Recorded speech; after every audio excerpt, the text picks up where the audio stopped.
Chú thì làm hột, 42 năm làm hột. Thành ra là lớn tuổi rồi thì thôi về làm bánh đi chứ leo trèo gì nữa. Gian nắng gian mưa, phải trên 20 loại pizza.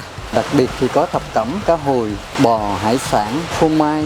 Tất cả các món mình làm đều làm tươi hết, không xài đông lạnh, không xài đồ hộp. Mình là nướng trực tiếp bằng củi luôn. Nói chung là nó giòn, mà nói chung nướng củi là nó sẽ ẩm bánh, nó không có khô như nướng điện.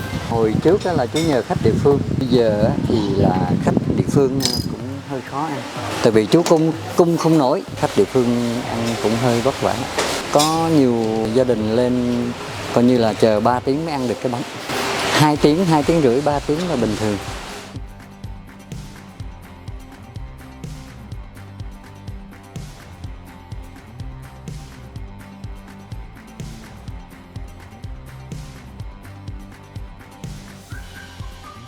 Chú Trinh Việt chú đi món Âu, pizza, mì Ý, coi như là cũng còn nhiều món khác nữa. Tiệm của chú thì chú mở bánh pizza thì chú không biết lấy tên gì, chú lấy tên chú luôn, chú Việt, Pizza Việt, 22 Phan Chu Trinh, phường 9 Đà Lạt. Chú bán từ 9 giờ sáng cho tới 8 giờ tối. Tại đây nói ở đây là pizza của chú là pizza củi.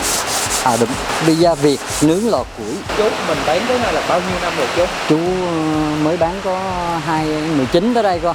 Chú mở ngày dịch 8 tháng 9 2019 chú khai trương cái quán này.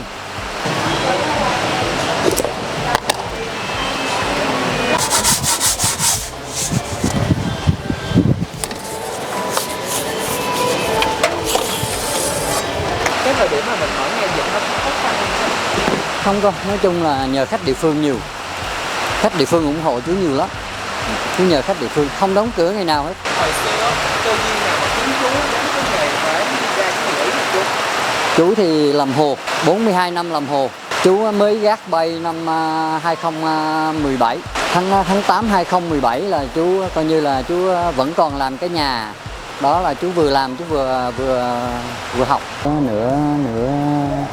Nửa thập cẩm, nửa đặc biệt nửa thập cẩm với lại là nửa phô mai.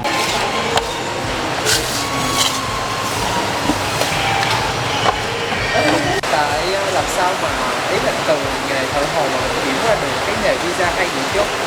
Thì do cô nói là cũng lớn tuổi rồi. Năm nay chú 61 rồi, thành ra là lớn tuổi rồi thì thôi về làm bánh đi chứ leo trèo gì nữa. Gian nắng gian mưa.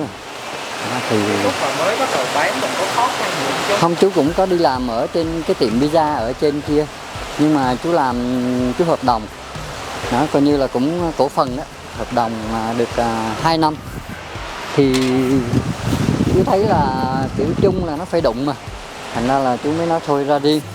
Thì là coi như là chú hợp đồng có 2 năm thôi là chú ra riêng, là coi như là 20 chú về là coi như là 2019 là hết hợp đồng thì chú về đây chú mở, chú tự mở thôi.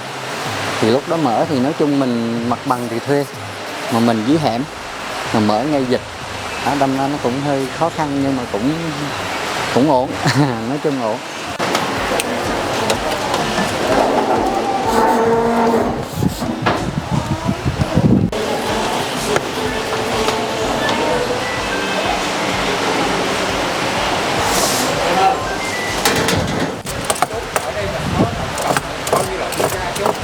Chú có tổng cộng là tới phải trên 20 loại pizza.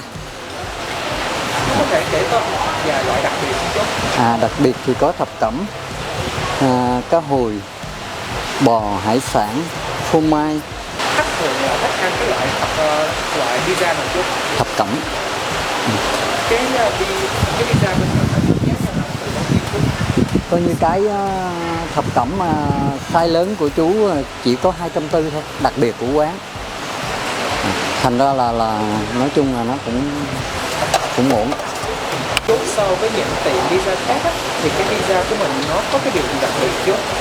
Nói chung là tất cả các món mình làm đều làm tươi hết, không xài đông lạnh, không xài đồ hộp, coi như là tươi hoàn toàn. Như cái chú đang làm là pizza gì chú? Cái pizza này là pizza hải sản nhỏ. Pizza hải sản nhỏ này nó bao gồm cái gì trong đó ta? Coi như là sốt cà chua, hành tây, ớt chuông, tôm, mực, cá ngừ, phô mai.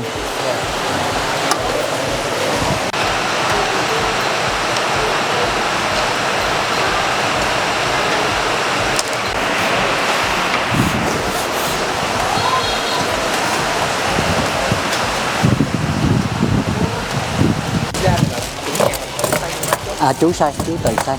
Nói chung là thì chú thấy nó cũng bình thường thôi con bởi vì nói chung nó ở trên mạng, trên app đồ nó cũng đầy, nó chỉ cách xay đầy nhiều.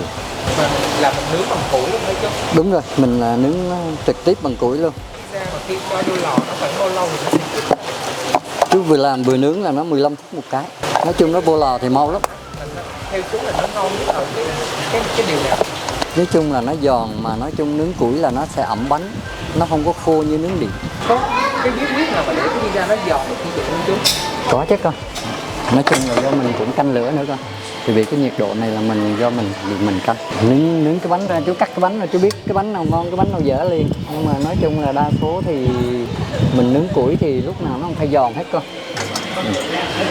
Cái độ nóng của cái lò với lại mình canh lửa đó thì nói chung là nó quan trọng nhất là cái canh lửa.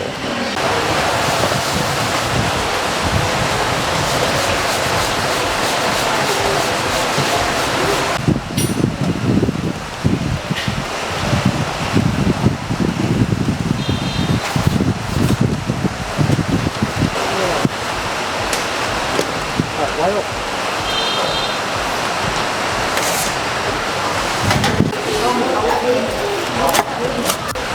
Nói chung pizza mà bánh pizza thì ăn chỉ có ngon là chỉ có cái đế bánh với lại cái phô mai thôi. Còn cái nhân thì dễ mà con. Nhân thì tùy con chọn thôi, đúng không? Hồi trước đó là chú nhờ khách địa phương. Nhưng mà bây giờ thì là khách địa phương cũng hơi khó ăn. Tại vì chú cung không nổi. Có một mình chú làm mà. Cô thì món bếp, chú thì món bánh. Khi nào cô rảnh cô mới qua cô phụ. Đó, thành ra là chú thấy là khách địa phương ăn cũng hơi vất vả. Thì hồi này Thường ăn xong đánh giá bánh của mình như thế nào? nói chung là có nhiều gia đình lên coi như là chờ 3 tiếng mới ăn được cái bánh. 2 tiếng rưỡi, 3 tiếng là bình thường. Nhưng mà chú cũng rất là vinh dự là khách họ ăn xong họ đánh giá là xứng cái công đợi. Cái điều mà vui nhất khi chú ở đây bán là gì chú? Nói chung là chú thì hòa đồng với khách lắm. Chú vui, chú hay giỡn. Chú thành ra là nói chung là khách thì cũng thích cái tính của chú vậy.